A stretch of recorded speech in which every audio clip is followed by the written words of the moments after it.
Orlando Magic and the Philadelphia 76ers just underway, and the Magic scoring first on a Horace Grant field goal to take the early 2-0 lead. Allen Iverson, the NBA's #2 scorer, needs 39 today to regain the lead from Shaquille O'Neal. He's held it for much of the season. Instead, it is the point guard Eric Snow that gets the Sixers' first basket. You know, the thing that's going to be interesting and key in this game is which one of these teams is going to be able to produce some cheap and easy points. Everything in the East is really defensive based, and it's hard. I expect a physical game there, but the difference is the ability to score. Both teams are jump shooting teams. We've seen the big men right away. Ike Austin comes back with another top of the key jump shot for Chuck Daly's Orlando Magic. And they lead 4-2. Iverson on the floor with Snow. George Lynch, just activated before the game, is starting for the 76ers with Matt Geiger and also with Theo Ratliff. And for Orlando, Penny Hardaway. Much discussion whether he should play the point or the off guard. He's at the point. Nick Anderson is off guard with Bo Outlaw, Ike Austin, and Horace Grant. Iverson gives it down to Ratliff on the low post. Facing up on Grant. The jump hook is short. Ratliff wades back in to get it for Philadelphia, and then he is tied up and will jump it up at the Philadelphia free throw line. Most of what Philadelphia does at the offensive end revolves around Allen Iverson as we take a look at Larry Brown, and what he is trying to get his team to do is to be able to react to Allen Iverson's offensive abilities, but also find another score. The last time down, Theo Ratliff just went on his own, got nothing. Ronnie Nunn, Leon Wood, Mark Davis, the officials for today's game. Orlando has lost 6 of the last 7. A week ago, they had the best record in the East. Now they come in the 3rd spot, with Philadelphia having won 3 in a row, and they're in the 5th spot coming into play today. Chuck Daly, of course, the veteran coach of the Orlando Magic, and spent some good years here in Philadelphia as coach at Penn. Was also Billy Cunningham's assistant when they won their first championship, so, you know, he's a very popular figure here. And here's Hardaway backing in on Iverson. Big size mismatch there, but Penny telling us the double team usually comes. Didn't get there quickly enough that time, but the Magic turn it over anyway.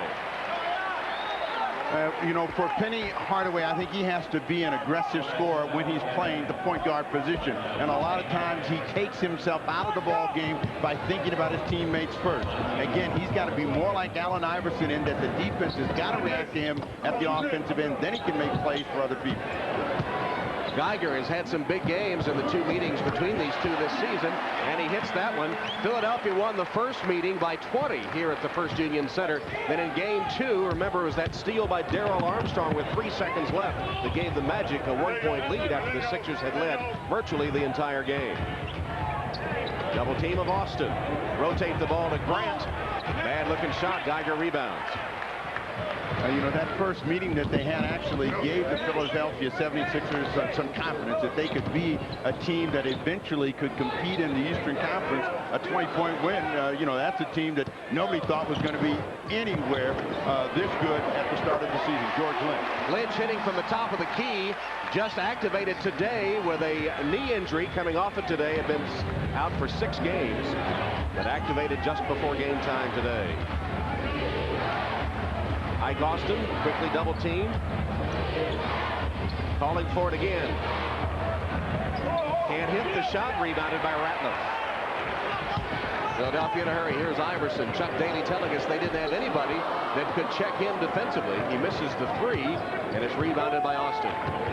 Now, the Orlando Magic have gotten 2 perimeter shots to go in, but they've all been taken, all of their shots have been taken by either Ike Austin or Horace Grant. They're not going to win with those big guys staying out on the outside. They need to get them inside. They also need to find a way to get Anderson and Hardaway involved. Grant with 1 to shoot. Couldn't hit it. Offensive rebound, and Grant will try it again, and again misses. He's missed 3 in a row, but he got it right back. Let somebody else try one. Nope, stolen by the Sixers. Snow has Iverson on the wing. 2-on-2. Snow got it.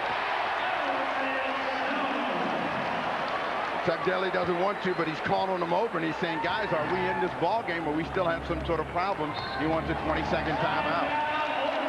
Well, the Magic in this 6 of 7 losing streak had been bothered with listless play. And they have seen Philadelphia go on an 8-0 run here. Timeout in Philadelphia. The 76ers with the early lead on Orlando. The up-to-the-minute standings in the Eastern Conference reflecting that incredible Knick win over Miami. Orlando, with this losing streak, has gone from the best record to the 3rd best, and Philadelphia, a team on the rise, currently in 5th. But around Orlando, the big question is what's wrong with the Magic, and a lot of it, I think, has to do with Penny Hardaway, whether he plays the point or the off guard. There's no question. You've got a guy that's trying to recover all of the luster of being one of the dominant players in the NBA, and he plays his best basketball and feels most successful when he is playing at the shooting guard position. When he plays the point, the team is more successful because they're able to get Nick Anderson, Darrell Armstrong into the ball game. That's where the bulk of their scoring comes from. So Daly, in the last week of the season, has got to figure out how to get that done. Goaltend, Theo Ratliff. It looked good, though. The problem for Chuck Daly is that when he starts, and watch this again, I'll let you. Well, it's a spectacular snatch and grab, and you see how high Theo Ratliff can extend. He goes right up and gets that ball almost at the top, a little bit of the downswing, and Anderson gets his first 2. The problem for Chuck Daly in starting Hardaway at the off guard is that he can't get the same energy off the bench that he gets when he brings in Armstrong and rookie Matt Harpering. There's the jam down by Geiger, and a chance for 3 as he's fouled by Ike Austin. So the Sixers now on a 10-2 run, and Geiger continues to play well against the Magic.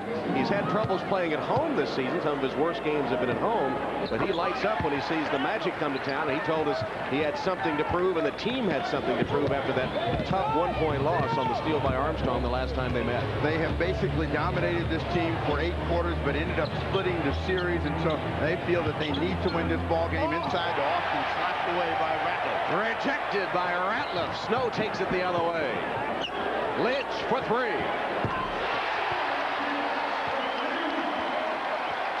And it doesn't help to be making baskets, and everything has gone right for the 76ers at the outset of this ball game, and it's going to be composure time for Penny Hardaway and the Magic. Lynch has 5 points off his activation before game time.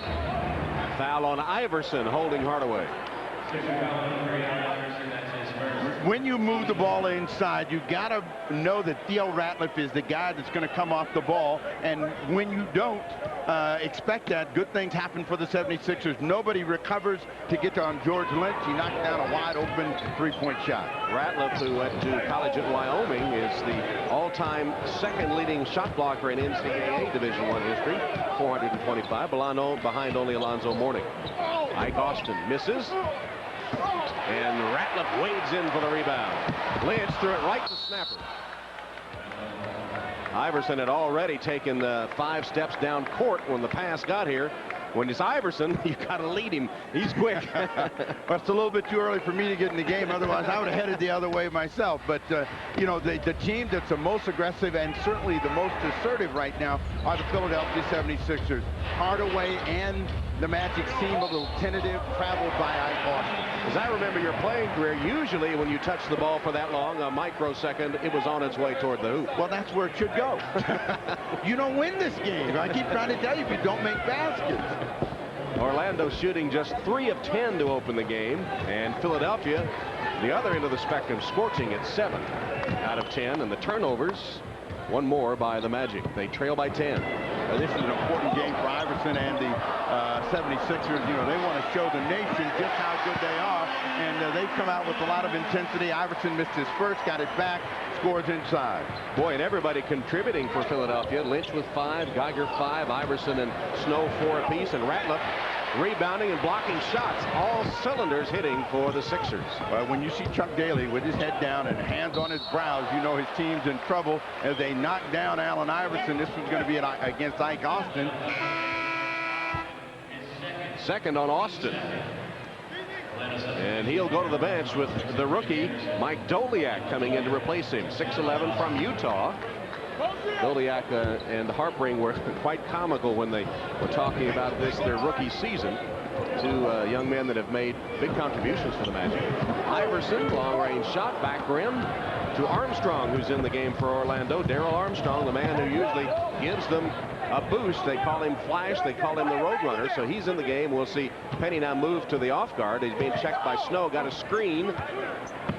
Grant, ball fake, got himself open, hit the shot. Grant has been the guy that's taken the most shots out there for them, and I think that Penny Hardaway has to find a way to get into this game. When you talk about Armstrong, he's their energizer, and Chuck Daly's had to go to him a lot earlier than he wanted because he's not getting any kind of productive play out of Anderson or Austin.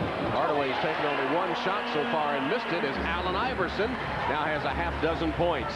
Comes into the game, does Iverson, averaging 26, trailing Shaquille O'Neal and needing 39 to pass him in today's game. Hardaway, Snow has the defensive assignment. Big size mismatch. He'll try to post him, but the double team comes. Hardaway misses. Doliak the offensive rebound. And a foul called on Philadelphia. One thing that Allen Iverson can do is get his own shot. He's got the ability to get to a spot very quickly, get up. He had plenty of time, knocked that one down. Very quick shot, sharp start for him. So 33 now with 6 in the game today. To pass Shaq. And it's Iverson talking about Penny playing the point or the off guard. Iverson has really thrived since Larry Brown switched into the off guard and putting Eric Snow in at the point. And that change occurring about 30 minutes before their first game this season has been very productive. Here's Iverson again, picked up by Outlaw on the switch. Not a good matchup here for Outlaw. He just about turned him in knots.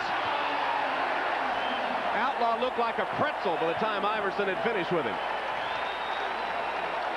This is almost a flashback of Kevin Johnson when he used to go against big guys out west, and he'd say, "You want me? You really don't want me." Iverson dancing around Bo Outlaw, picks up the foul and a chance for a three-point play.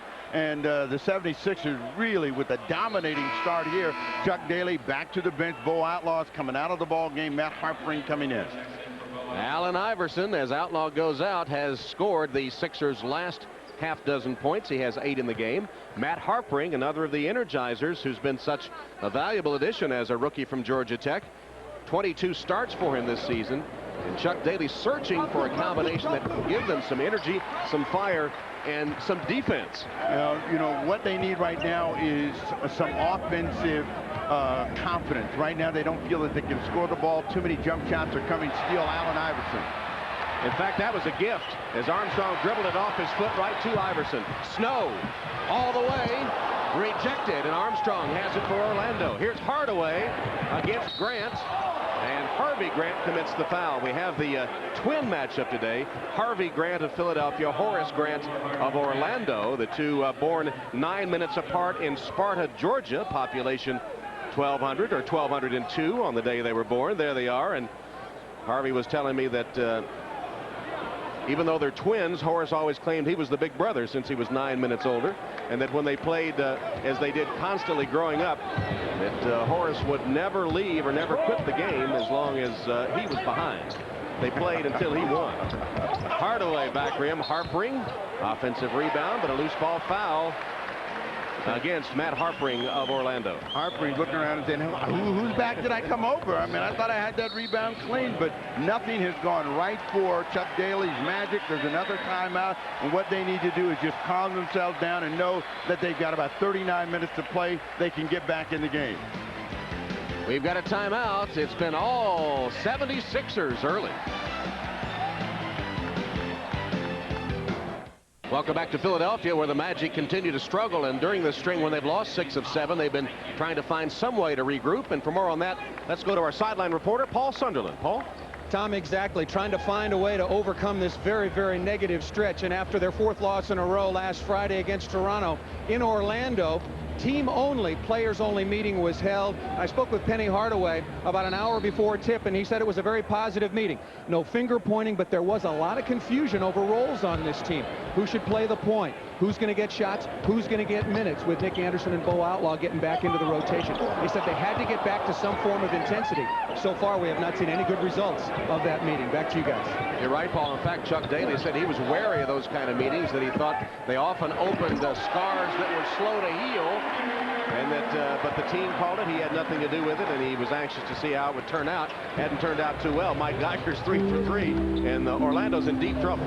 Well, Orlando's got a lot of time to work their way back into it, but they've got to find some sort of offensive rhythm. Everything has come over the top. That's their first cutting, slashing type of hoop. Harpering gets it, and they've got to have more of that to challenge the Sixer defense. Horace Grant on the assist. As you see the other scores, Phoenix, the Rockets continue to reel. Atlanta, that's the team that the Sixers are chasing at the moment for the 4th spot in the East.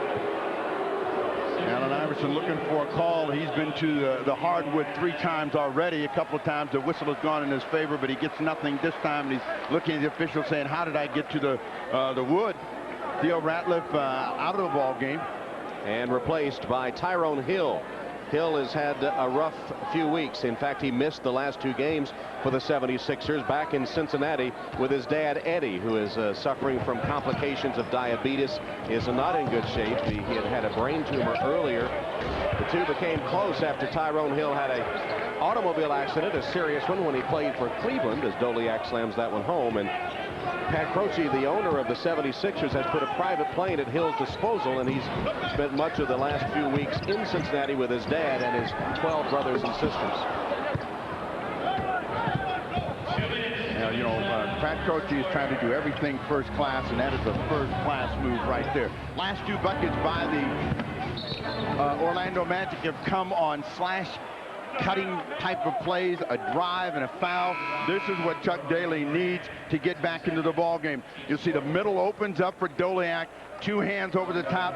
Defense can't react. That's how you control the defense. And the rookies have had very, very good starts and good seasons for Chuck Daly. Kind of a throwback to when he had Sally and Rodman, and he was trusting in playing them. Hardaway. Off a screen, can't hit. Chased down by Grant. Another possession for Orlando. Penny's 0 for 4. This has got to be a day where he continues to shoot the ball. He can't worry about whether he's 3 for 15 or anything else like that. In order for his team to have a chance, as Grant scores, he's got to be an offensive factor. Larry Hughes in the game and blocked by Grant. 6-0 run by the Magic, starting to cut into the margin. Armstrong runs the floor, and in the secondary break gets the bucket from Hardaway. First for Darrell Armstrong. Steal by Hardaway, and he put it in. And with just over a minute left in the opening quarter, the Magic finally finding some rhythm. They woke up. They must have had another team meeting, and they figured that didn't work. Every coach is searching for a combination that will work, and this one suddenly has given Daly some energy. Iverson quiets with another move. 11 first quarter points for Allen Iverson. Quick baseline move for that bucket. Armstrong trying to give him a little taste of his own medicine. Finds Hardaway for 3. Off the mark, Geiger battling Doliak. Doliak over the back for the foul. Anytime you're playing defense, you're looking to try to take advantage of someone, and Hardaway got in the passing lane, made the quick steal, got himself something going, but you can see how this guy can mesmerize you with his quickness. Leaned one way, flash quickly the other way, and even Flash couldn't keep Flash. He gave Flash a flash, and he was gone. Meanwhile, Mike Doliak has picked up his 3rd foul, and he goes to the bench as Ike Austin returns. Doliak had been much more productive than the starter Austin. Geiger misses the first. Log on to NBA.com where breaking news, video highlights, real-time scores, stats, live radio broadcasts for every NBA game only a mouse click away. And this Wednesday at 2 Eastern, NBA All-Star Karl Malone will be in a live chat with fans. NBA.com, your ultimate online resource for all things NBA. 10-point game in the closing seconds of the first quarter. Hardaway quickly back down court, draws the foul. Hardaway was saying one of the ways he can get his shots and get his points is to get some transition baskets. He hustled down the floor that time and will go to the free throw line. Many times players talk about, what's wrong rather than go out and do what makes them effective. The only way that you're going to be a factor is to be an aggressive offensive player. And when Penny Hardaway has been aggressive and playing at the shooting position, his numbers have gone up. When he's playing the point, he takes himself out of it. And the concern for Daly is, which do I have? the psychological confidence for Hardaway playing a dominant offensive game or keeping everybody involved? Well, it was the energy off the bench that finally got Orlando on track today. Daly was searching and searching for the proper combination and finally got something going. Hardaway was really the only starter and Grant out there when that Orlando finally woke up. Here's a Magic foul with 10 seconds left in the quarter. The confidence of Allen Iverson is oozing all over the place. Now, you know, the magic number for Allen Iverson and the 76ers is 35. Anytime he gets 35 points, they win. They're 5-1. So, and maybe he gets his number tonight and he doesn't catch Shaq, but they win the ball game, and that's really become an important factor for Iverson, who's off to a tremendous start. He's on track for 44 today, which would be too short of his season high. Next Sunday, mankind's greatest adventure will begin from Hallmark Entertainment. Noah's Ark. Experience the miracle that saved the world. Noah's Ark next Sunday, 9 Eastern on NBC. Iverson hits the second free throw. The lead is 9 in the final seconds. A dozen points in the quarter for Allen Iverson. Armstrong splitting defenders and scoring. Nice move, Darrell Armstrong. Yeah, anything you can do. And the first quarter comes to a close. Allen Iverson had the big first quarter with a dozen points, but Hardaway and the Magic coming back with a 14-4 run to end the quarter and make it respectable.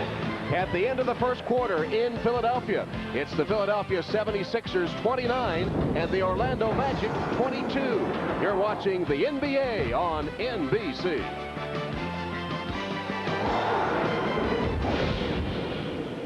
Bit of a run to get back in it, but Allen Iverson, the big 12-point first quarter, he's become a legitimate superstar. But when Larry Brown took the job with the 76ers, he was apprehensive about coaching Iverson.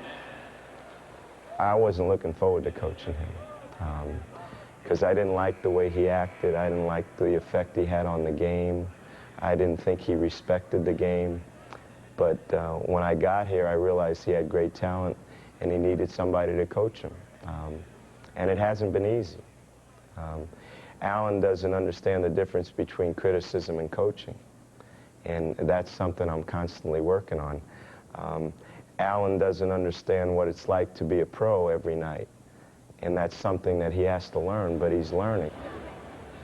So Brown and Iverson have had their differences this season, even a much publicized rift, but they seem to be getting along well now, and Iverson has been very productive. Well, he's been very productive, and it's kind of a love-hate relationship. Allen Iverson knows that Brown is telling him things that will only make him better as you get a quick foul from Iverson and a chance for a three-point play from Darrell Armstrong. So a player who's been basically used to doing and having it his own way and now is being kind of caressed. Well, now he's convinced Larry Brown. Now if he could just convince Charles Barkley.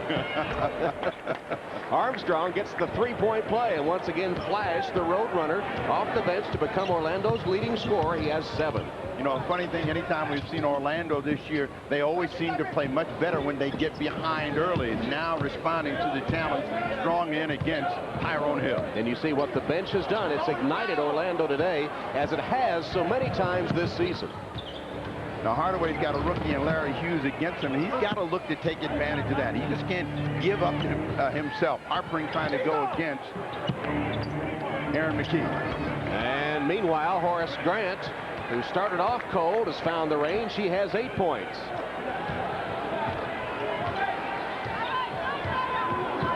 Two-point game. And a tremendous run that the Magic have gone on since Anderson Austin went out of the ball game. It's a 19-4 run for the Orlando Magic. Back tapped right to Matt Harpering. He has Hardaway up on the wing, and he lost it, knocked away. Iverson, with that quickness, chases it down in the corner, and here he goes the other way. Right by Hardaway. Iverson whips it over to... And we've got a foul, I guess. Larry Hughes. It's on Tyrone Hill, as Hughes was making his way to the basket. Tyrone Hill is called for his first foul. Tyrone Hill trying to free up the lane, screening, gets called for that foul. Theo Ratliff is snuck back out on the floor, so I'm sure Larry Brown is concerned about the high percentage shots that Orlando was starting to get. And you better take care of the ball playing either of these teams. As you see, Philadelphia leads the league in steals, nearly 11 a game, and Orlando is second. Philadelphia also leads the league in forced turnovers, forcing nearly 18 opponent turnovers a game. Well, last night, remember when Bill Russell was talking about what's wrong with the Los Angeles Lakers in having the trust to play defense? Well, that's one thing the Philadelphia 76ers do have, is trust in one another to be there to help out. That's one of the reasons they're so good in steals. Iverson out, Hughes out of the ball game. And Lynch and Snow back in for the Sixers. Intercepted by Hill. Snow finally gets control. Snow celebrating his 26th birthday yesterday. Now they're going to have some trust to find out who can score. Yeah. Iverson sits down, and somebody else is going to have to pick up the scoring slack. Lynch. Yeah, you made a real good point. Since Lynch had a wide open three that hit the side of the backboard. Harpring was not ready for the Armstrong pass, and Snow leads the break, and McKee gets the follow. McKee the finish on the break by the Sixers, his first basket.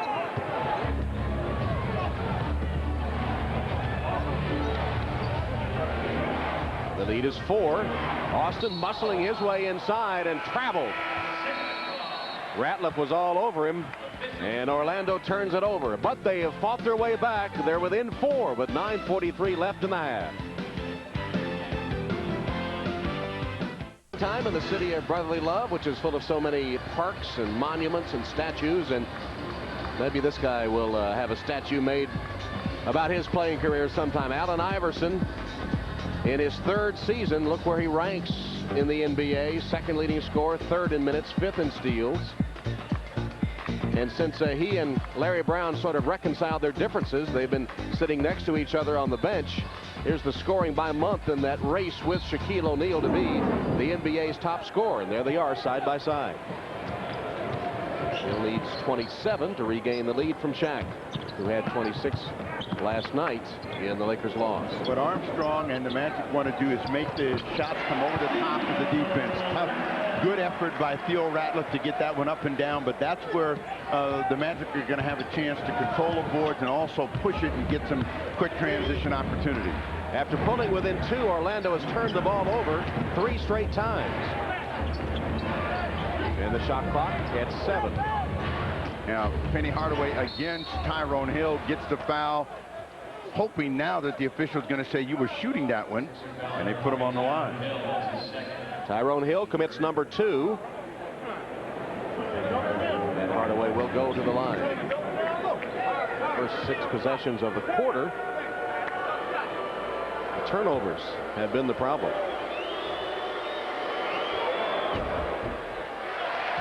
Hardaway misses the first free throw, coming off that 7-point game in the loss to Toronto, and during that stretch hitting only 32% of his shots.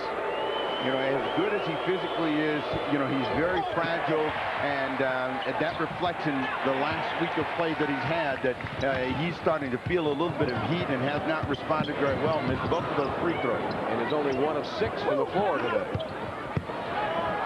Tyrone Hill.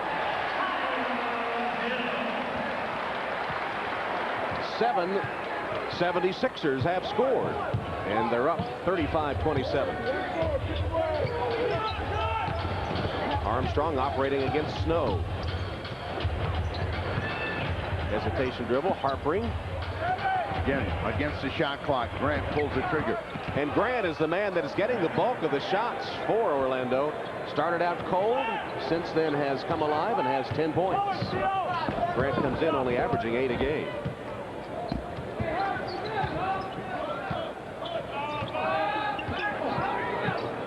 Hill looking inside.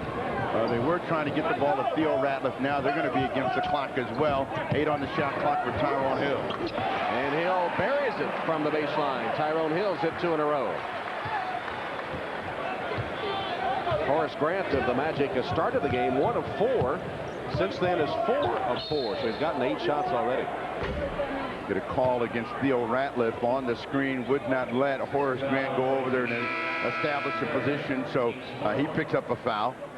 That's going to allow Anderson in the ball game. Penny Hardaway's going to get his first break. Anderson returning to the lineup from injury along with Bo Outlaw, and Penny and Chuck Daly telling us that it's been this transition time as they try to work those two starters back into the mix. It's been a problem for them in this losing streak.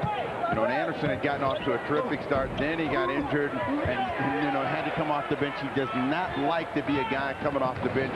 He immediately tried to get something inside, missed it short. Ratliff clears for Philadelphia. McKee with a pass to Ratliff, slapped away from him by Anderson, off his knee apparently. It'll be Orlando's ball.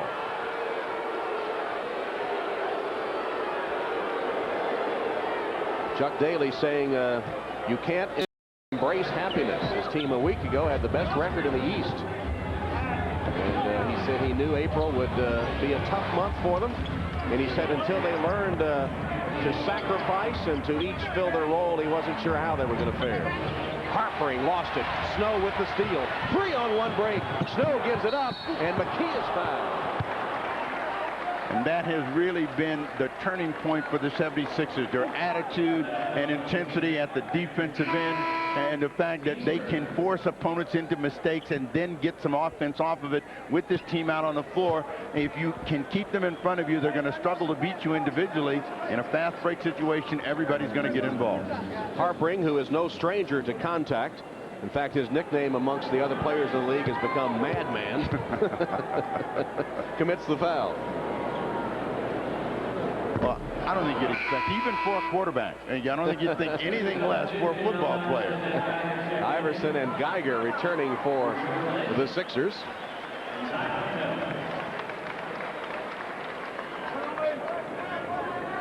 Two players that have been very productive today. Geiger with 8 points and Iverson 12. McKee, homegrown product from Philadelphia, went to Temple, misses the free throw, rebounded by Orlando. 7 minutes left, second quarter. Sixers lead it by 8.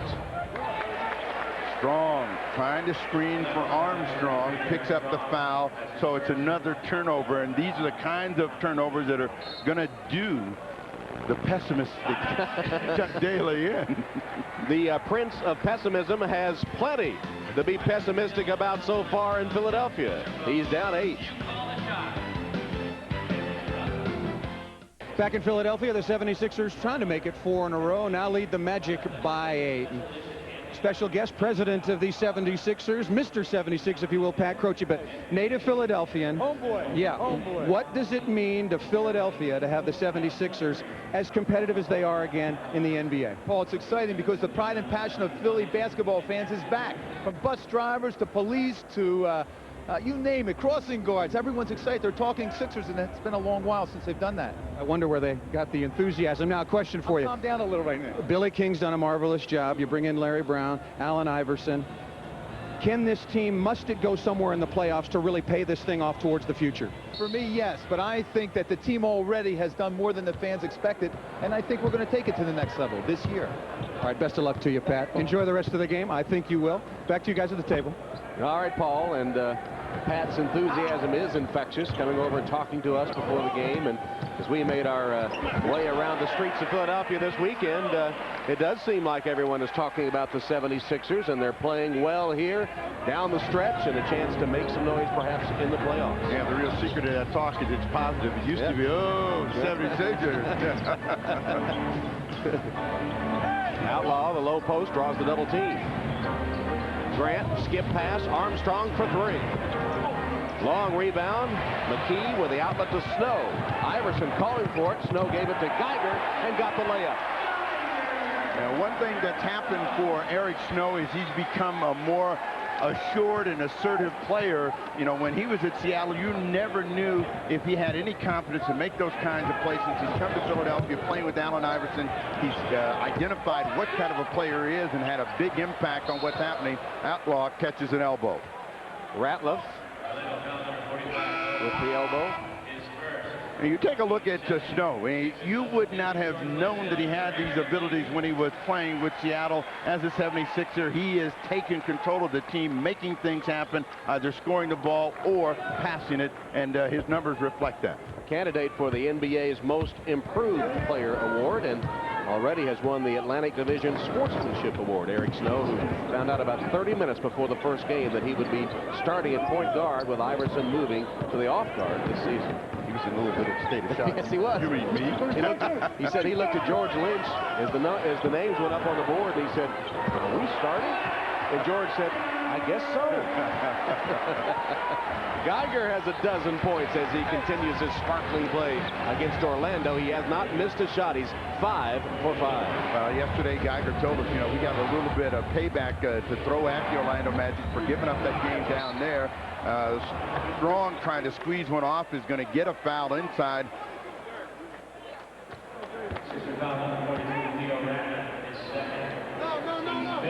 Second foul on Ratliff. And next Sunday, 12:30 Eastern, NBA Showtime tips off to run down the complete NBA playoff picture. And following Showtime, an NBA on NBC doubleheader. First game, the Knicks face off against the Indiana Pacers. Key Eastern battle. Knicks fighting for that final playoff spot. Big win today in Miami. Game 2, most of you will see the Western Conference matchup between the Jazz and the Spurs. Should be a great game. Some will see the Lakers and the Sonics. That's next week here on NBC. All right, Hardaway comes back in the ball game. Now they have all 3 guards out on the floor as Horace Grant goes out. Strong goes to the line. Interesting thing that just happened on the foul call. It was against Theo Ratliff. Now, when you're not a team, another guy's not willing to take a foul for you. Geiger said, "Look, no, I'm the one that need him. I got a foul." And the officials throw it on Theo Ratliff. They want to keep the shot blocking Ratliff out on the floor. Ratliff got it. Theo Ratliff has 4 points. And Orlando now has the AAA attack out there. Armstrong, Anderson, and Anthony Hardaway. Turnovers have really plagued them this quarter, and that's the 7th one in the quarter by Orlando. Well, we better not call that AAA for any help. No, they've got a flat tire right now. And coming up on TNT this Tuesday at 8 o'clock Eastern Time, doubleheader. These Magic face off against the Pacers and the Jazz and the Sonics. TNT doubleheader Tuesday starting at 8 Eastern. They got back in the ball game. Now they have to regain that momentum and energy as the 76ers with Iverson have just found a way to slice and dice and score. Iverson, first 2 since re-entering the game. And the answer has 14 in the first half. So they're down 17 with 4:20 to go, and Chuck Daly has to burn another timeout. And the Philadelphia 76ers have equaled their biggest lead of the game. They've reeled off an 18-3 run. Well, when you know how to two-step, you know how to split defenses, and Allen Iverson does all of that. And the Orlando Magic are going to have to defensively decide to keep this guy out on the perimeter, because if they don't, it's going to be a long afternoon. The difference for Allen Iverson is not his ability to score, but the discipline that he brings to his scoring game. He's always been a guy that's had a great deal of confidence in his ability to make shots from anywhere on the floor against any kind of defense. But now he's very selective about when and where and how he attacks, and he has been carving the Orlando Magic defense here in the first half. You look at his shot chart, it doesn't get much better than that. Look at all those shots as he drives to the basket right underneath. And the Sixers started by missing their first 2 shots of the quarter, and they're 9 for 9 since then. As you see that magic 35 number that you mentioned earlier. It's been a game of runs today. Philadelphia started 25-8. Orlando got within 2 with a run of their own, 19-4, and since then Philadelphia's put it back to a 17-point advantage. And it also indicates that the 2 things work very well together, defense and offense. And defense keen the 76er offense. It happened for the Magic when they were able to get some defensive energy. They also got some offensive energy. Now, again, the Magic have become a perimeter team. Anderson missing the 3. Chuck looks like he didn't get that pasta last night. He did not digest it too well. No. He's got some heartburn this afternoon, I guarantee you that. Just when it looked like his team had gotten back into it thanks to bench play, Iverson up short as he got away from Armstrong momentarily. Anderson, tough pass, good catch by Outlaw. Now Hardaway finds Armstrong and move it to an open Anderson, and he hits the three. Nice ball movement that time by the Orlando Magic, results in a three-pointer. It was quick ball movement. They finally got Nick Anderson in a place and a chance to get a good, nice look. Knocks one down. George Lynch calls a timeout. Trapped by Outlaw and Anderson, Lynch saves a turnover by calling a 20.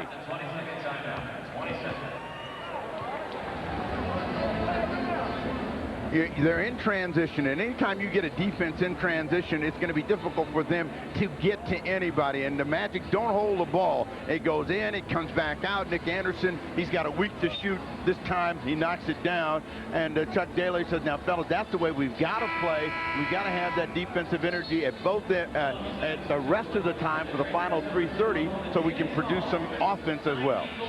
Coming up on NBC. Next Sunday, NBC presents the epic event of May, Noah's Ark. Is it the end? Noah's Ark, next Sunday on NBC. Just part of an incredible May coming up on NBC. George Lynch will inbound the ball for the 76ers. Now 18 on the shot clock. Just under 3.5 on the game clock. As you see, the turnovers have hurt Orlando.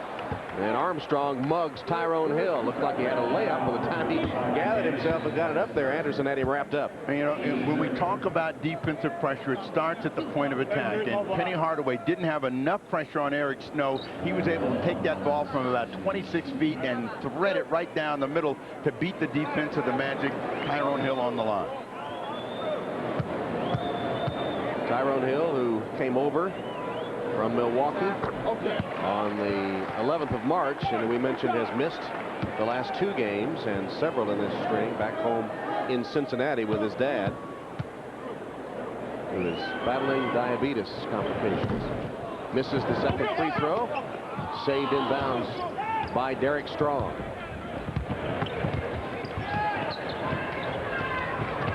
Hardaway off a screen, guarded by Eric Snow. Armstrong matched up with Iverson. Good steal there. The ball picked off by Hill.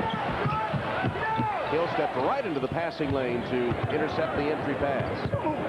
Then the collision and an offensive foul on Tyrone as Outlaw took the charge.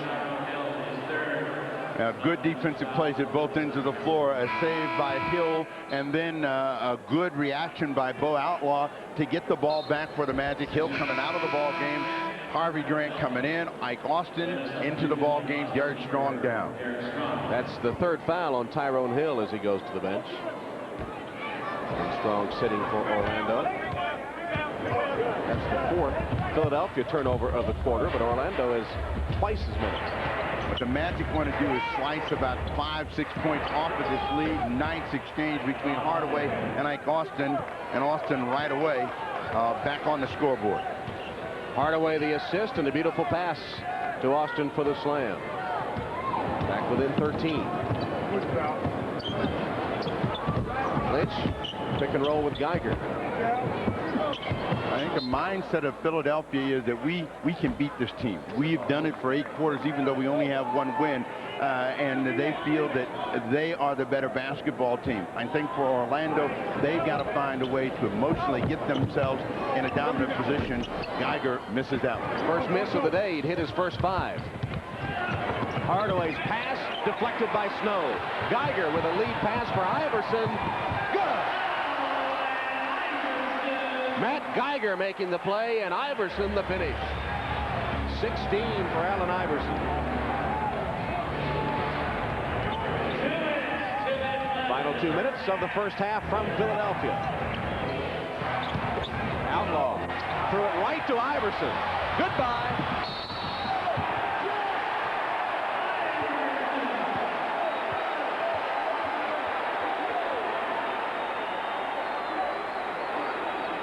You can understand why they lead the league in steals, because they are active and reacting to where the ball is. Hardaway trying to force it inside, and that turns into an easy hoop for Allen Iverson, and then Iverson on his own makes the steal. Anderson trying to get him from the rear before he gets into the shooting motion.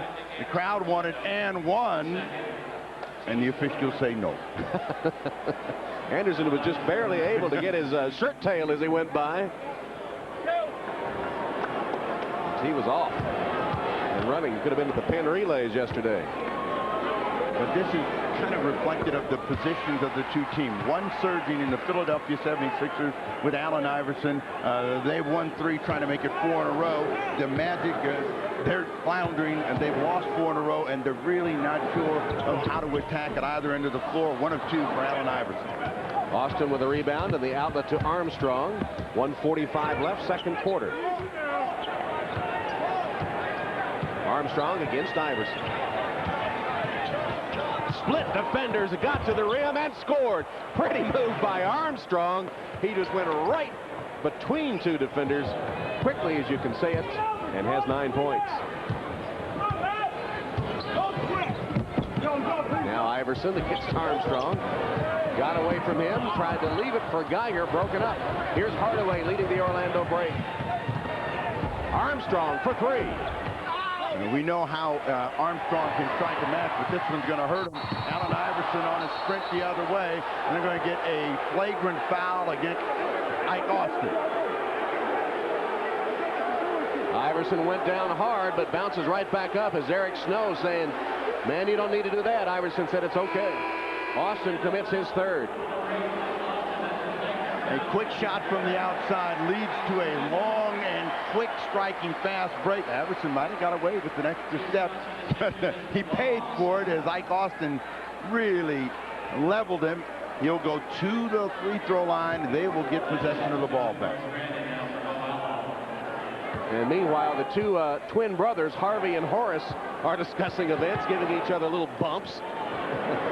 Harvey said they usually have a bump or 2 for each other. There they are with the goggles on top of the head. Horace in blue and Harvey in white. And he said they usually have a little discussion during the games, but they enjoy playing against each other, as they did most of their lives growing up. And of course, a lot of banging went on in those one-on-one games. But let somebody else come in and challenge him, and buddy, they were a tough team. Iverson coming out of the ball game very quickly. Larry Brown with 1:06 to go wants to give him a chance to gather his breath. That they got a healthy lead right now.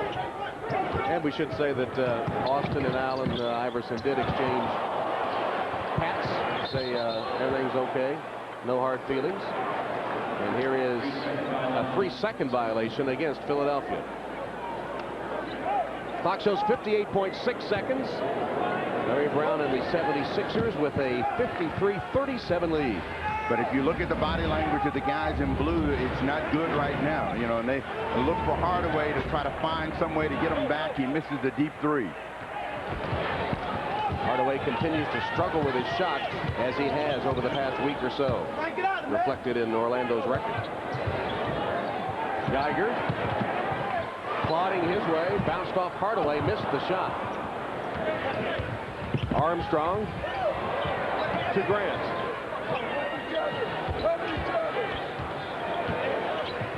Armstrong, who is the leading candidate for the NBA 6th Man of the Year, lofts it no good and hits hard. Foul called on the Sixers.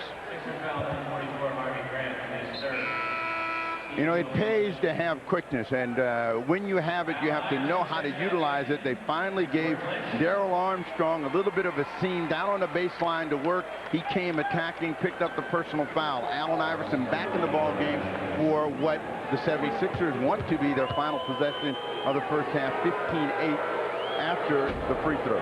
Harvey Grant committing his 3rd foul. There are the numbers on Armstrong. Good enough, in my opinion, to be the NBA 6th man. All you had to see was that 19-point 4th quarter against Miami earlier. And he had my vote. Misses the 2nd free throw. Tough rebound by Matt Geiger. And Philly will hold for the final shot. There's the man they want the ball in his hands. Allen Iverson working his way into front court. Got Grant and Armstrong chasing him. Hardaway picked it away, fires from midcourt, nearly got it as the horn sounds. Allen Iverson with a brilliant first half. He finishes with 19 points and is only 20 away from regaining the NBA scoring lead. At the end of the first half in Philadelphia, it's the Philadelphia 76ers 53 and the Orlando Magic 38. We'll be joining Hannah Storm, Isaiah Thomas, Peter Vesey, and Doug Collins for the Prudential Halftime Report right after this.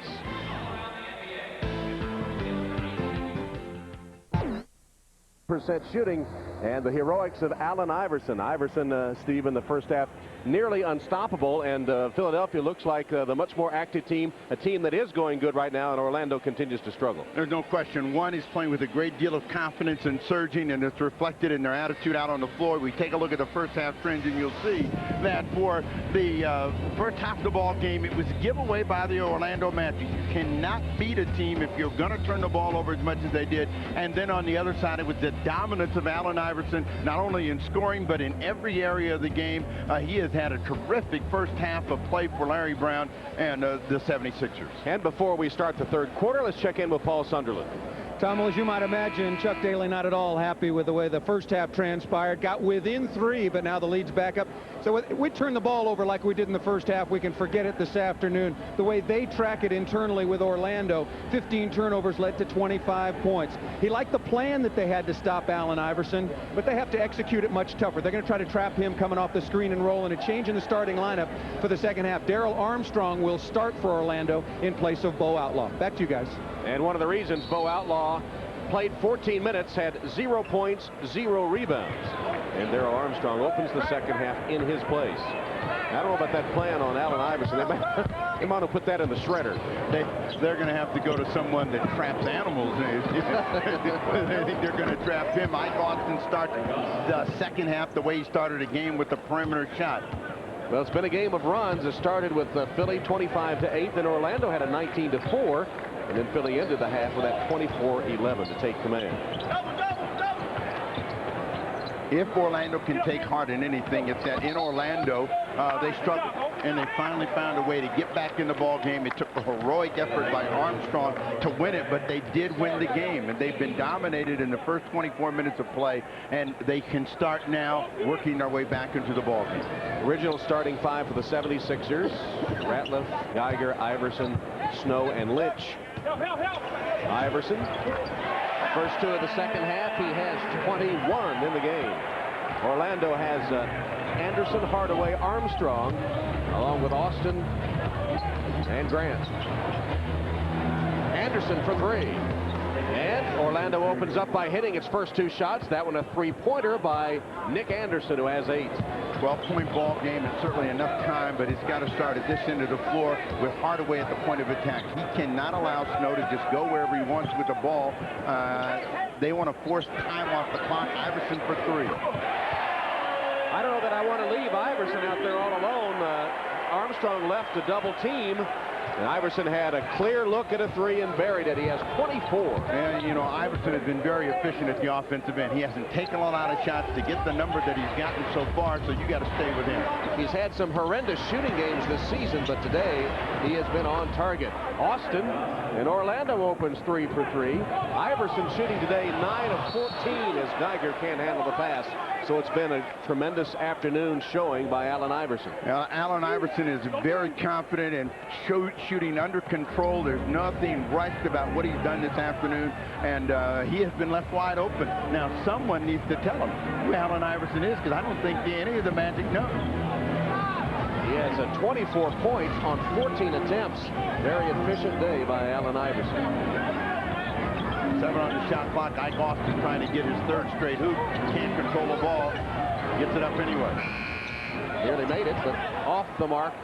And Iverson has it for Philadelphia. Here's Iverson giving it up to Snow. Missed the layup. And was it touched in the cylinder? Let's see. And they're saying Snow was on the way up. They're going to put him on the line. It was a late whistle, but Eric Snow really got up, overlaid the ball. Ike Austin saying, look at the big screen. Nobody touched him.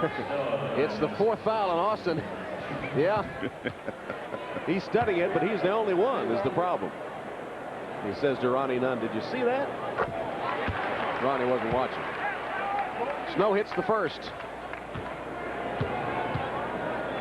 Eric, whose older brother Percy was a Michigan State All-American linebacker and the Kansas City Chiefs first-round choice. And why not? They were both born in Canton, Ohio, home of the Pro Football Hall of Fame. Armstrong with a little hesitation dribble gets by Iverson into front court. That's been an entertaining matchup today. When Armstrong has been there, he and Iverson matched up. 49% of their scoring comes from the guards, and they have not been able to get 49%. Nice follow tip in by Horace Grant, but it's going to have to start with Armstrong, Anderson, Hardaway scoring points, and the big guys are going to have to follow their lead. Grant has a dozen, and the lead is 13. Penny Hardaway, 1 of 9. Iverson off a good screen from Ratliff, couldn't hit it. Geiger's follow, no good, and Austin clears for Orlando. Armstrong gives it to Grant. He's had the hot hand. Horace Grant, 14 points, 6 above his average. And once again, Orlando creeping back in it. They're within 11. Geiger finds Lynch. Ratliff wrestles it away from Armstrong, changed the shot, but Austin in his face, batted out of bounds, and last touched by Ratliff. It'll be Orlando's ball. Tyrone Hill is in for Philadelphia, replacing Geiger. This is what the big three has done, and they need more. You know, and two guys at the bottom who are really their big-time scorers, Hardaway and Anderson, have got to pick it up here in the final 20 minutes of play. Anderson wide open. And he made it.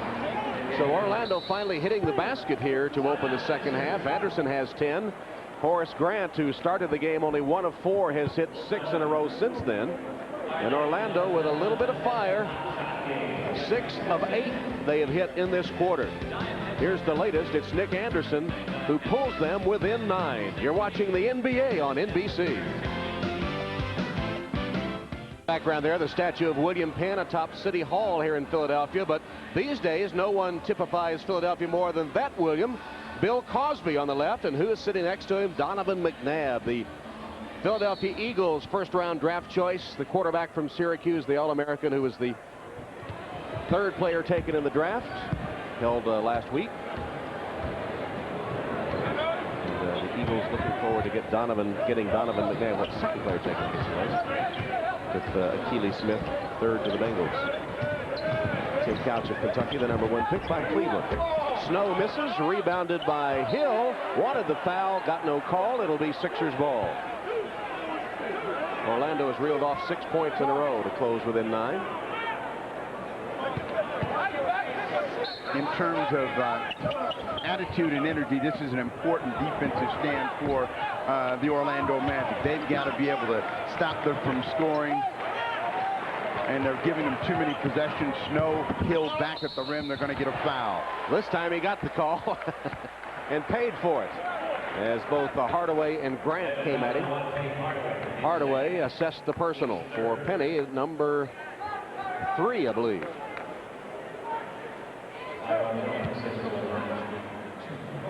Second foul on Hardaway. Hill with 2 straight offensive rebounds on this sequence. Misses the first.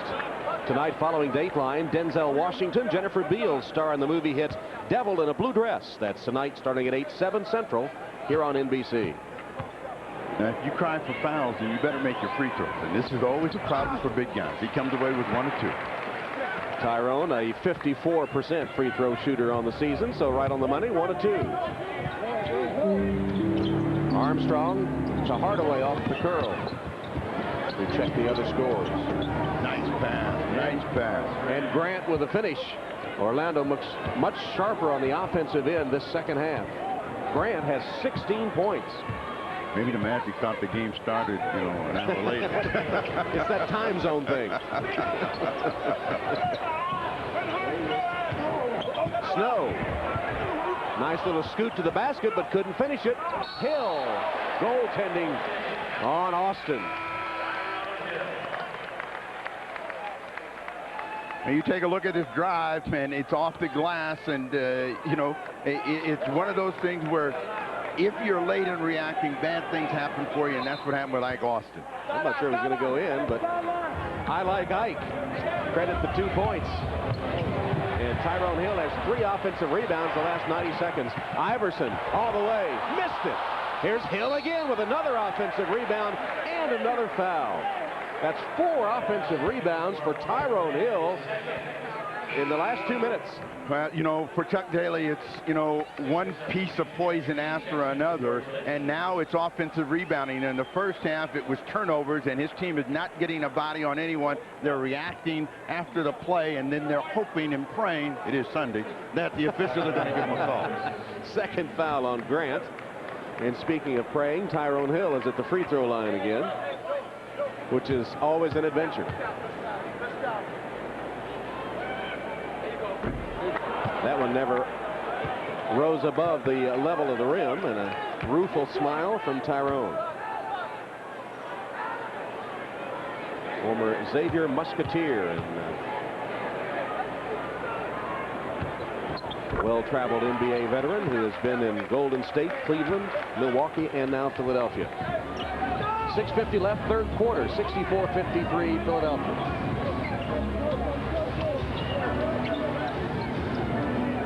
Anderson posting up. Nice spin move, got the roll. Nick Anderson, he's come alive in this third quarter. 12 points for him, 6 in the quarter. And Nick Anderson has rediscovered, you know, his game, and is having a little bit of an impact. What's going to happen again is they're going to have to stop the free movement of the ball. Iverson, quick shot, can't finish. And Anderson quickly to Armstrong. Numbers for Orlando. Hardaway, the traitor, back to an open Armstrong. Got it. Pretty work by Penny Hardaway to spot the open Armstrong. And Darrell has 12. 7-point game. Crowd getting a little restless here now in Philadelphia. Iverson, he's missed his last couple of shots. Last 4 shots to be exact. 5 on the shot clock. Snow one-on-one against Hardaway, and Hardaway clears the rebound. Hardaway had a big size advantage, took the rebound and gave it up to Austin. Anderson fumbled, now recovers. Armstrong, open 3. Rimmed out. McKee has it for Philadelphia. Here's Snow. Iverson spotted for 3. And I think partially blocked by Armstrong. He got a piece of the ball, and Orlando has it right back. Looked like he also got a piece of Allen Iverson. Iverson was looking for a call. The crowd was as well, as Hardaway trying to post Allen Iverson. Skip pass by Hardaway around the horn. Anderson for 3. Nick Anderson, 15 points. 10 in the quarter. And the lead is only 4. And this is typical of the Eastern Conference, where one team will have a lead. We saw it earlier today. Theo Ratliff over the top in the New York-Miami game. New York was down big, and drought came the other way, and suddenly New York gets back in it, and they get a big basket at the end to win it. Ratliff first 2 of the second half. Points in the taint all even. Ratliff got the good lob pass that time from Snow. Hardaway facing up on Snow. Iverson reaches in to swipe it. Allen Iverson, 5th in the league in steals, shows you why. And then double dribble. Little help from the official, Penny Hardaway. He just got through dribbling. You can't do that again. And Iverson is saying, you don't realize what happened. But this was a nice effort by Iverson to get control. Now he stands there, and he stands there. It's like he knows he can't dribble again. He looks back at Ronnie Nunn right there. It's like he said, Ronnie said, okay, so I'll go. Well, what his complaint, I never really had control of the ball after the steal. You see his totals at 12, 7, and 5. He got off to a terrific start. His cool since then. Nick Anderson, the hot player in the quarter for the Magic. Hasn't missed in the quarter. Double team. Grant bricked that one after he had the hot hand, hitting 6 in a row. Snow to the basket and score. Eric Snow. Snow's been much more active, and Larry Brown has been looking for someone, usually Matt Geiger, sometimes Ratliff, sometimes Snow, to take some of the scoring pressure off Allen Iverson, and Snow has been very active today. Timeout taken. 3:58 left, third quarter. Magic guards trying to lead Orlando back. Well, the thing about the Orlando Magic is these are the guys that have carried them the entire season, and when they play well, then the team feeds off of that and everything works for them. They had good ball movement on a quick exchange between Anderson, and he got a score inside, then it's Armstrong to Hardaway, and then Anderson again from the corner. Philadelphia leads by 8, the NBA on NBC. With producer Ed Fibishoff, director Kelly Atkinson, Tom Hammond, Steve Jones, Paul Sunderland in Philadelphia. Allen Iverson has gone cold. He's missed his last 5 shots. One of the reasons Orlando's been able to get back in the game. They're down 8. You know, the one thing that happened to Allen Iverson, he got perimeter happy and only had one inside opportunity, missed it on the drive. Penny Hardaway, in and out. Rimmed out for Hardaway. Shooting woes continue for Penny. He's 1 of 10.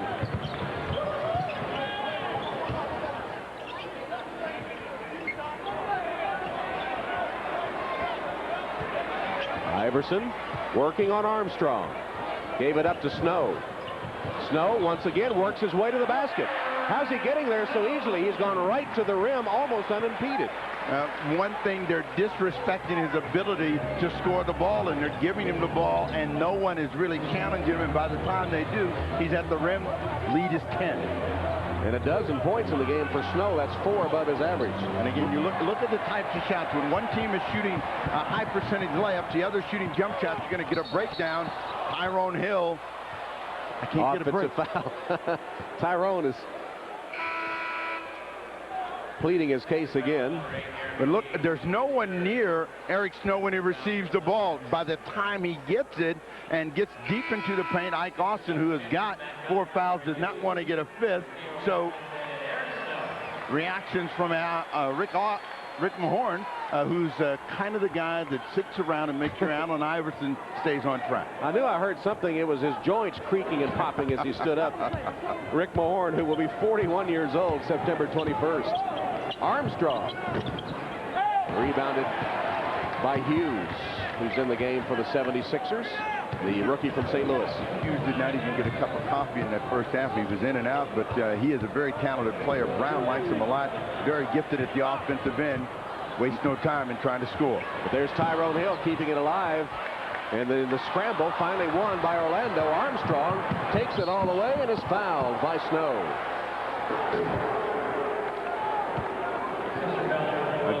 Good aggressive defensive effort by the Orlando Magic at the point of attack and on the ball, and they're able to pop it loose, and the 76ers can't control it. Anderson, knowing he's not going to be the first guy down the floor, gets it to the fastest guy on the team, Darrell Armstrong, who will go to the line. Armstrong, who was playing on the West Coast and felt a little listless with the time zone change and had a cup of coffee to sort of perk up his energy. It's become a pregame routine along with the Hershey's Kiss It at halftime for a third quarter boost. Mark your calendars. Next Sunday, that's Noah's Ark, NBC's blockbuster miniseries, the epic event of May. Noah's Ark coming to NBC next Sunday at 9 Eastern.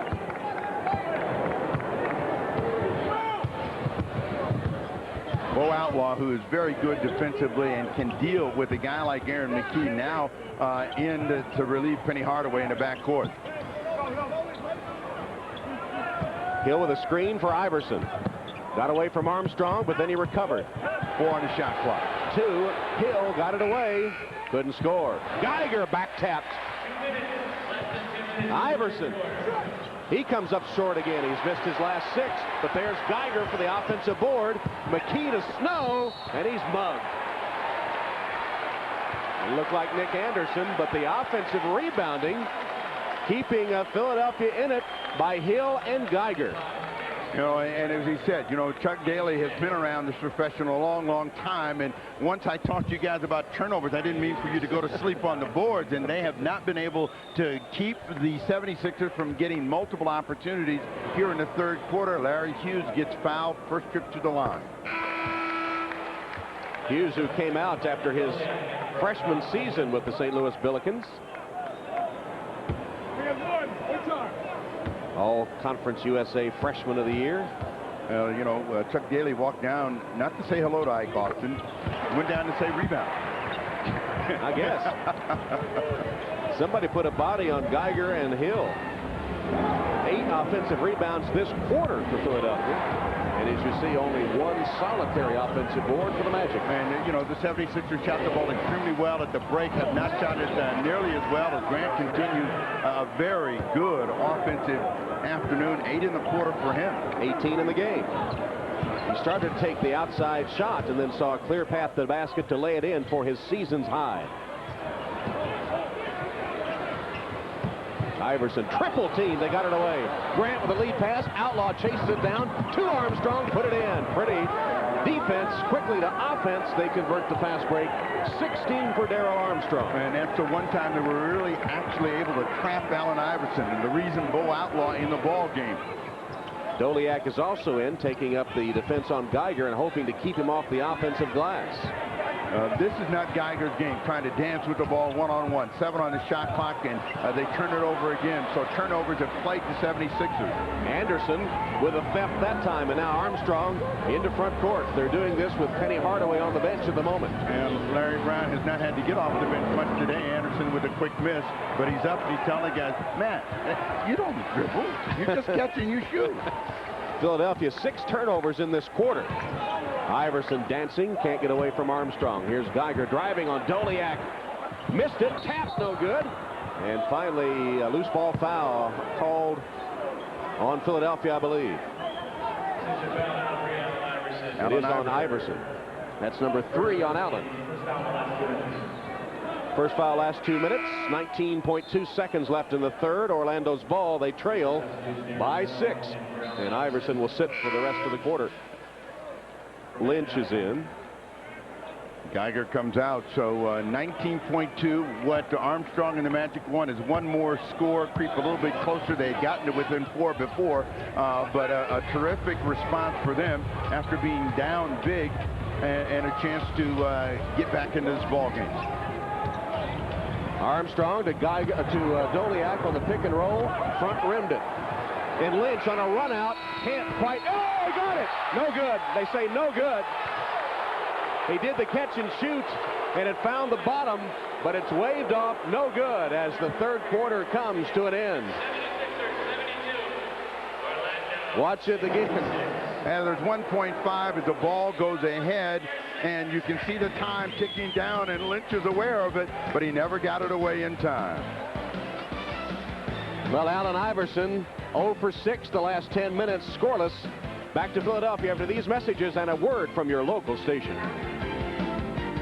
The fourth quarter with Orlando trailing by 6 despite a non-productive game by Penny Hardaway. The fourth quarter, though, has usually belonged to Orlando, but talking to Penny yesterday and sort of reading between the lines while he kept a brave front and said the right things, you got the idea he didn't like playing the point, and he's had another non-productive day starting at that point guard spot. And he was talking about what he's doing wrong out there, and whenever a player's over there on the bench talking, he's in for a long afternoon.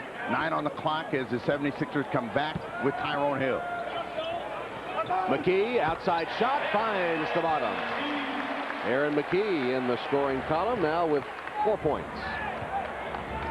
Armstrong against Snow with Allen Iverson on the Philadelphia bench.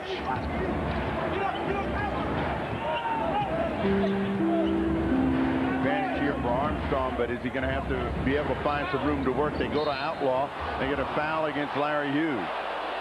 Hughes on the help defense is assessed the personal foul, his second. But this is another one of those guys you can put on the line and almost get away with it. Because Bo Outlaw has had a struggling career at the free throw line. No, wait a minute. He wouldn't warm struggling up. 46%. Bad mechanics. And he gets another chance to get his first points. So far today, he's shooting blanks. 0 points and 0 rebounds in 16 minutes. And with the 1 for 10 shooting by Hardaway and Outlaw producing nothing, how can Orlando win? You know, and these are two guys that they count on. I mean, Bo Outlaw is not supposed to give them points, but he's big in the hustle area. You know, that last one would have looked good in the pen relays. It was kind of a shot put. Let's go to Paul Sunderland. Well, Tom, Bo tries to no free throw shooting. Want to update you on the 76ers bench. The 76er team that throughout the year has given up its share of leads, and Larry Brown was reminding his guys, look, we're up 6 going into the fourth quarter. Maintain your concentration, but particularly focus one trip at a time at the defensive end, and we can close this out and get our 4th straight. But he really had to work with them to keep their heads up. They were disappointed they'd given up a couple of big leads. Outlaw given a second chance, still can't convert. 0 for 3 on that trip, 0 for the game. As B.J. Armstrong enters the lineup for the first time for Orlando. This is the strongest team in the NBA with Derek Strong, B.J. Armstrong, and Darrell Armstrong. Geiger's pass too hard and too high. B.J. Armstrong lost it. Now it's 2-on-1, and Hughes has trouble picking it up. Somebody greased the ball. Hill blows by baseline on Outlaw and is fouled as Harpring comes over to help. Both these teams at times have trouble scoring, and if you look at the team in white and the team in blue, it's hard to figure out where the points are going to come from. Well, with the players that they have out there right now, one of the concerns as we take a look at their leading scorer, Allen Iverson, is ball movement, player movement. And when you don't have that and you have people that need help to score the basketball, it becomes very, very difficult to find the hoop. It's been difficult for Hill to find the hoop at the free throw line, but he's at 50%. He's missed 1 of 2 each time he's gone there. Snow out of the ball game, Allen Iverson in. Where's Chris Dudley when we need him? We could have a shoot-off. 3 of 7 at the free throw line. Tom, we have a full house. They go home.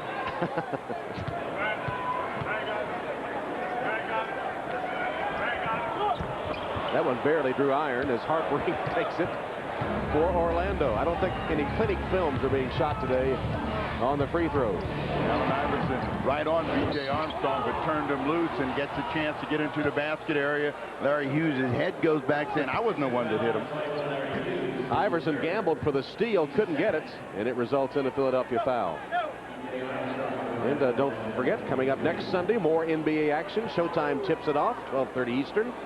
And then a doubleheader. First game, the Knicks against the Pacers.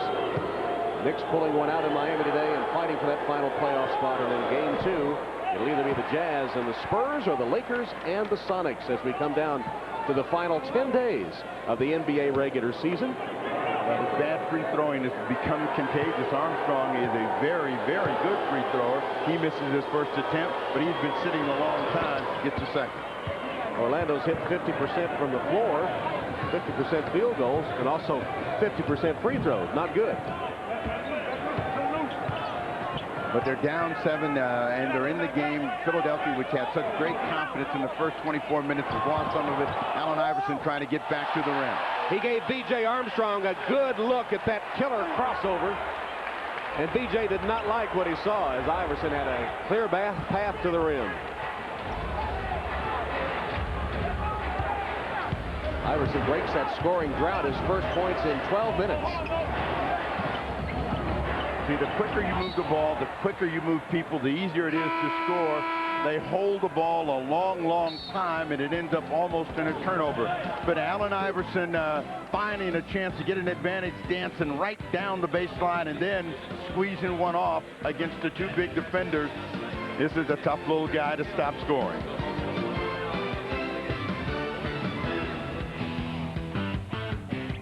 Philadelphia, where the only player remaining from the team that Larry Brown took over is Allen Iverson, and it appears that Larry has him going in the right direction. Well, definitely when you go that long and you look down at the bottom, 28 consecutive losing months, and you see now they're producing winning effort. That's a big, big turnaround in a short period of time for a new coach. Harpring inside.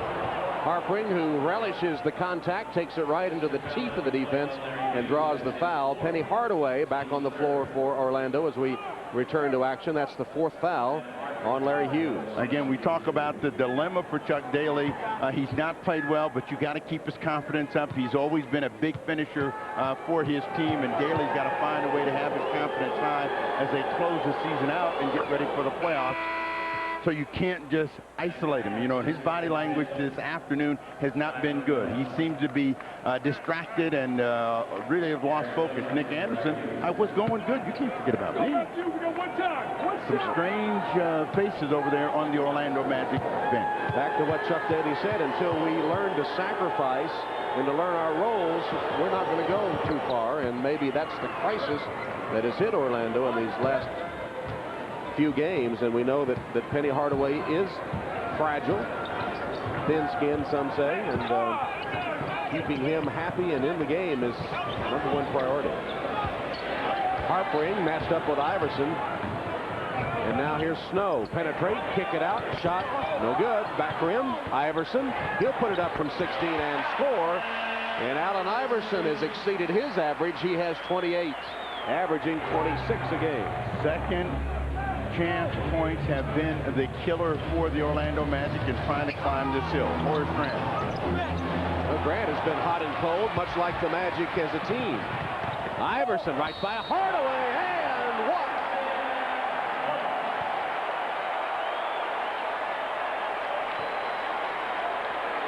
One of the problems that Penny Hardaway has in playing the point is also you end up against little scooters like Allen Iverson. He's giving ground the whole way, reaches out, putting his hands on him, and that might be another reason he's uncomfortable, because I'm chasing and not being chased at the offensive end. Darrell Armstrong back in. Chuck Daly's seen enough of that. Yep.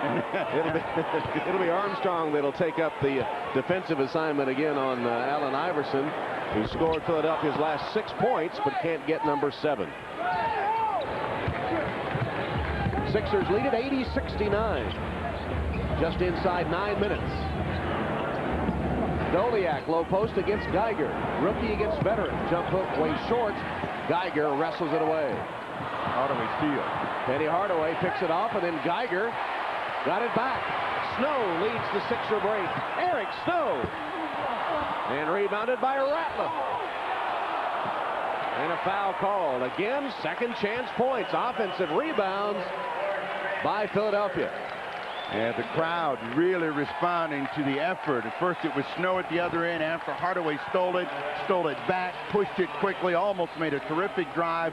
Theo Ratliff on the rebound. Now he'll go to the line. Number 3 on Horace, and the third against Orlando with 8:35 left in the fourth. And Hardaway and Chuck Daly have an exchange right there, and Daly's telling him, hey, now's the time to play. I don't want to hear any explanation, any of that. We got to get you in the ball game. You got to make it happen. Matt Geiger sprinted for the bench and apparently has some blood on his leg as Tyrone Hill replaces him. Theo Ratliff to the free throw line. The former Wyoming Cowboy, who spent 2 years in Detroit. One of the best shot blockers around. In fact, second in the league last year. He's had a couple of very good games. You know, you double up against the Magic. You've done a very good job. He is a very live body. He's got 8 rebounds. He's been in and out of this ball game due to foul trouble. Could end up with another double-double. Gets his first free throw and his second. Ratliff had averaged 11 rebounds over the last 5 games, and with 8 this afternoon. Now, what the Orlando Magic have to realize is they've got 8 minutes, about 30 seconds to go in the fourth quarter. Play plenty of time to get going. Hardaway comes out looking to be aggressive, knocks that one down. That is his second field goal of the day. 2 of 11, but that would look good. He curled off the screen, ready to shoot as soon as he caught, and nothing but the bottom. Defensively, he's got to get active. He's got to be able to control Eric Snow, and he hasn't been doing a good job here in the second half. They get a kick ball. And a fresh 24 on the shot clock. Game clock shows 8:04, and the Sixers continuing to cling to the lead. They're up 82-71 as Geiger has been patched up and returns to the fray. Now, when you're playing defense, even when you're playing against someone that's quicker, maybe faster, what you've got to try to do is take something away from them, and that's been difficult for Hardaway and the Magic against Allen Iverson. Iverson with a penetration and finds an open Geiger for the jam. The rookie Doliak got a good look at Iverson then, and he felt the breeze too. Harpering slapped away. Here's Snow. Dish to Iverson, got it. Beautifully run, fast break by the 76ers. Snow to Iverson. Now, Daly wants a timeout, but he's going to let them run one more time, see if they can make something happen on their own. But the defense of the 76ers really energized here in the last couple of possessions. Penny Hardaway for 3. No good. Ratliff battling Grant. Grant tapped it out of bounds.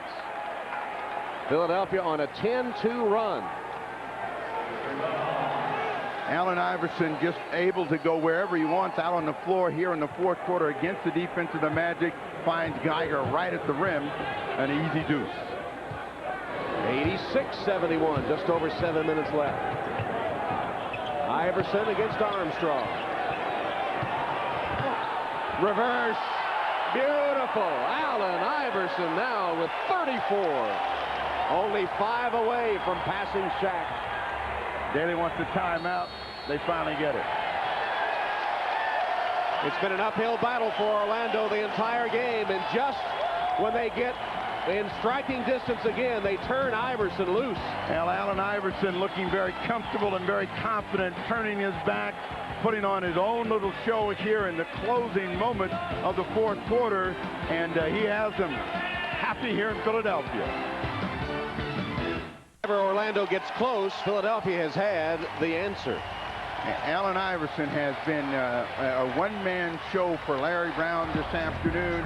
And when you talk about the answer, this is a guy that in his first couple of seasons playing the point had difficulty involving everybody in his teammates in an effective way. Now he's moved over to the two-guard. It really has been a much better move for him and the team. And perhaps some maturing on Allen's part, too, despite some blow-ups this season with Coach Larry Brown once, and also the feud of words between he and Charles Barkley. Here's Danny Shays, 39 years old, into the game, or soon to be 39, into the game for Orlando, as Philadelphia has equaled its biggest lead thanks to a 12-2 run the last 2.5 minutes. Defensively, the 76ers got very active, got their hands on the balls, made some steals, turned that into transition points. Daly had to take a timeout. Danny Shays in the ball game right now, and they got to get Hardaway going. Eric Snow knocks that one away. Hardaway trying to use that size to post up the smaller Strong, of course, or the smaller Snow. Hardaway about 6'7", and Eric Snow 6'3". 7 of 9 shootings by Philadelphia. Danny Shays still has his shooting touch up off the bench on the floor for a moment or two, and pops in the bucket. And the Orlando Magic had a nice third quarter, and they outscored the 76ers, but here they've only scored 5. Iverson got the magic number. The number is 35 plus. He's got 36 tonight. Armstrong answers for Orlando. What about Eric Snow? Beautiful pass by Snow. And after that little slumber in the third quarter by Iverson, he's 6 for 6 in the fourth quarter. Showtime.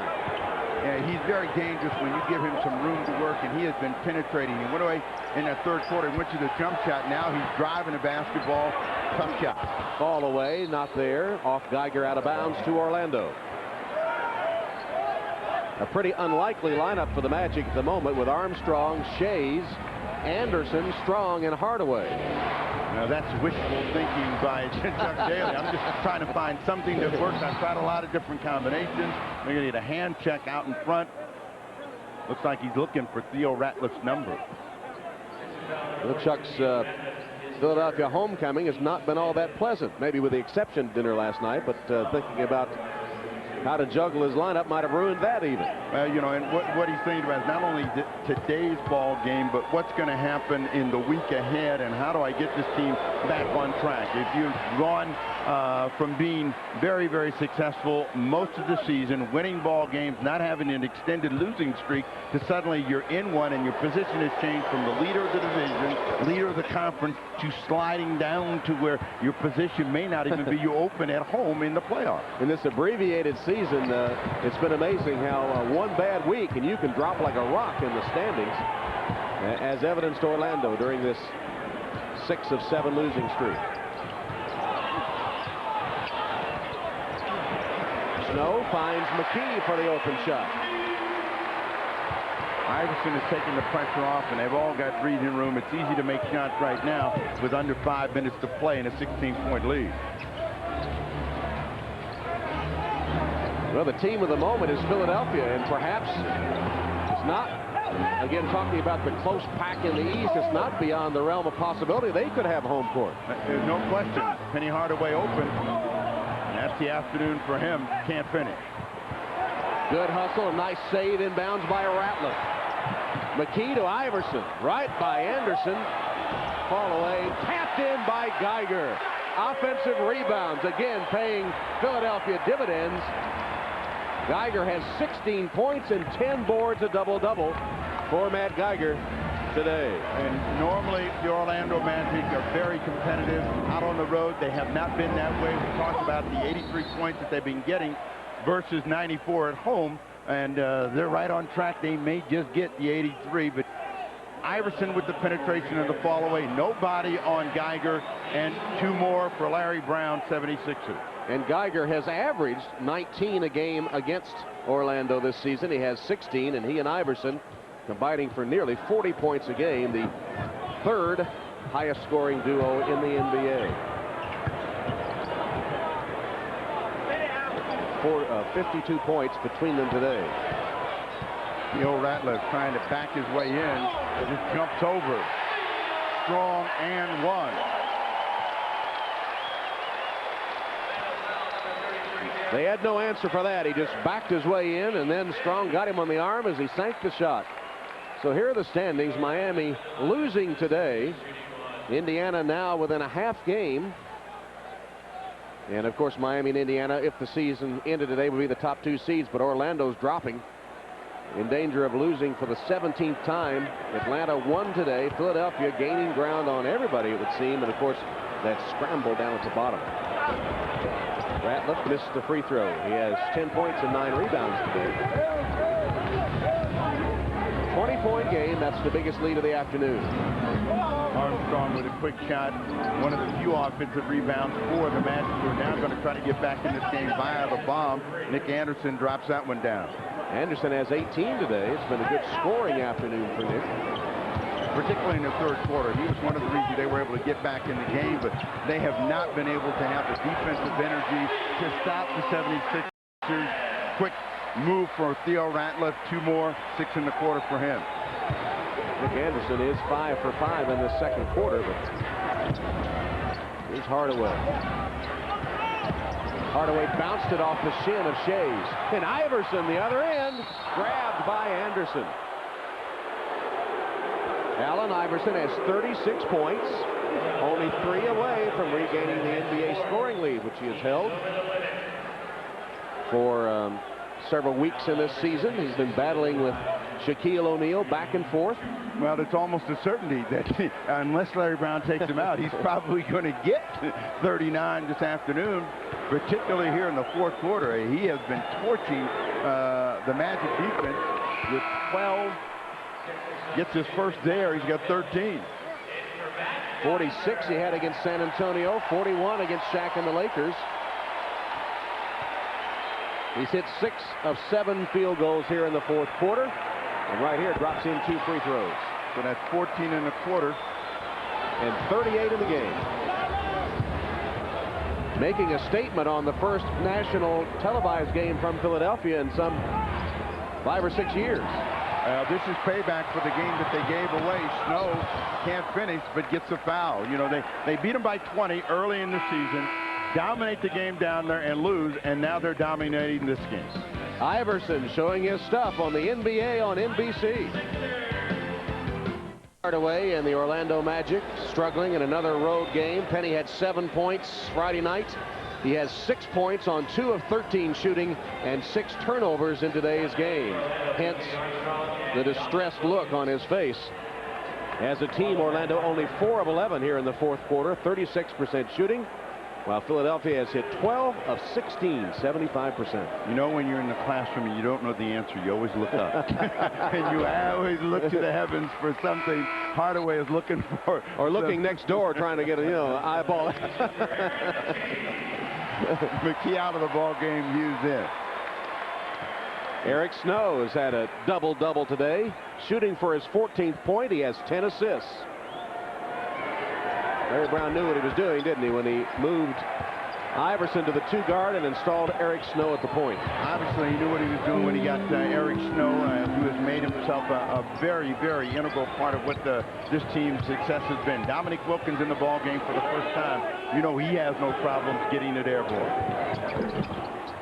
Utah with a big win today as Dominique takes a seat under the basket. And Tyrone Hill has the Philadelphia rebound. 2:20 left in the game.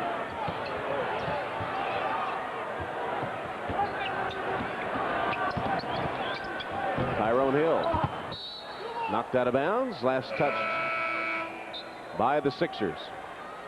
Now they cleared the bench, and Rick Mahorn is going to make an appearance. Rick Mahorn, 41 years old in September, and Allen Iverson will go out to a standing ovation. And that is the only thing that will keep Allen Iverson from going past Shaquille O'Neal this afternoon as the scoring leader in the NBA. A huge fourth quarter, 14 in the quarter, and the crowd here responding with MVP for Allen Iverson. He needed 39 to pass Shaq, and he exits the game with 38-14 in the fourth quarter on 6 of 7 shooting. Foul called at the 2-minute mark. It's on Larry Hughes and Allen Iverson. Well, you might wonder about the cornrow hairdo. Is it a fashion statement, or was there some sort of message he was trying to send? It turns out that all he wanted to do was not have to get a haircut on the road. Kept getting such bad haircuts on the road. He said, you know, if I braid it, then I can keep it in the braids when I go on the road and only get it cut at home. So that's the answer to the answer's hairdo. Well, it's turned out to be a fashion statement for him and part of his identity. Eric Snow out of the ball game now. Replaced by Nazim Mohammed, the rookie from Kentucky. Another rookie, Matt Harpering, at the free throw line for Orlando.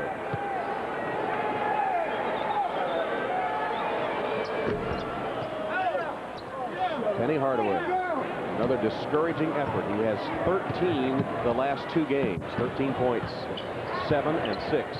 And, you know, and if you're the dominant player on your team, you can't afford to have those kinds of games, and you can't afford to have a loss in confidence. The team follows his lead, and they are struggling. He is struggling. The only Magic lead today was 2-0 and 4-2. Sixers took command with a 23-4 run to take the lead for good, although Orlando did manage to close within 2 and then made another second-half run. Harpering saves it right to Hill.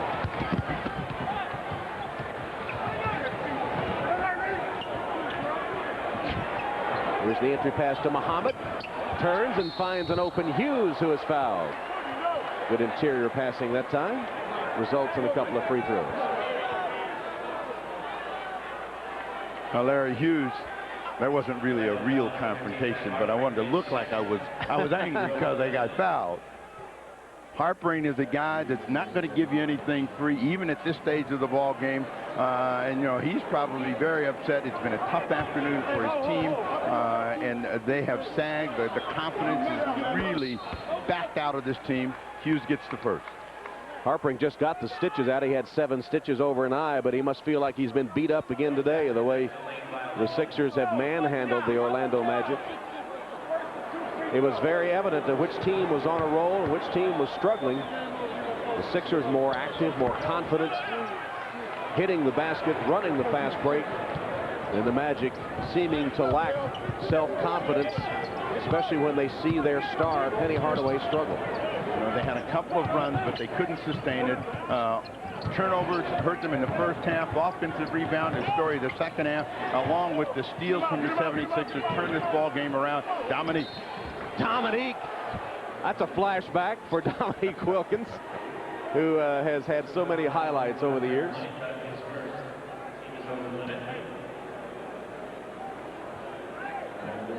Don't forget, coming up on NBC. NBC next Sunday. No! From the producers of Merlin and Gulliver's Travels, the epic event of May, Noah's Ark, NBC next Sunday. Part of a fantastic May coming up here on NBC. But you know, if Nick is out on the floor, it's going to go up. Yep. And that's a 3-point play for him. He's been in the game just about 3 minutes. He's got at least 3 shots up. For the 9-time All-Star and number 8 all-time NBA scorer, Dominique Wilkins. Nazim Mohammed. Flashing it back outside to Honeycutt for 3. Kept alive by Mahorn. And Hughes has it with the final 30 seconds on the clock. Here's Harpering. Harpering, who is fearless, the former football player, takes it in for the jam. It's hard for Matt to explain to his dad he was going to forego football with all his family connections. His dad, his grandfather, his brothers. But he's found a home in the round ball sport, first at Georgia Tech and now in the pros. And Shaquille O'Neal, by 100th of a percentage point, will be the #1 scorer in the NBA. And certainly the Magic today had no answer for the answer. scored 38. With the exception of that stretch where he was 0 for 5, he was in complete control of his offensive arsenal and played with a great deal of confidence. And when you have a player of that kind of ability playing at that level, you're going to get numbers thrown at you, and it's going to be a tough afternoon. Iverson also had 7 assists and 4 steals as the final seconds will tick away. Derek Strong, rebounded by Muhammad. Took it away from him and fouled him, but they're not going to call anything this stage of the game. And the game comes to a close. Orlando loses its 5th game in a row, while Philadelphia has now won 4 straight. The final score, 103-86. And we'll return to Philadelphia right after this. Wins its 4th in a row, 103-86 over Orlando. The Magic have now dropped 7 of 8. Tonight, following Dateline, Denzel Washington and Jennifer Beal star in the movie hit Devil in a Blue Dress. That's all coming up next on NBC. It was the Allen Iverson show in Philadelphia today as Iverson scored 38 points for the winning 76ers. For Steve Jones and Paul Sutherland, Tom Hammond saying so long from Philadelphia. This has been the NBA on NBC. For the first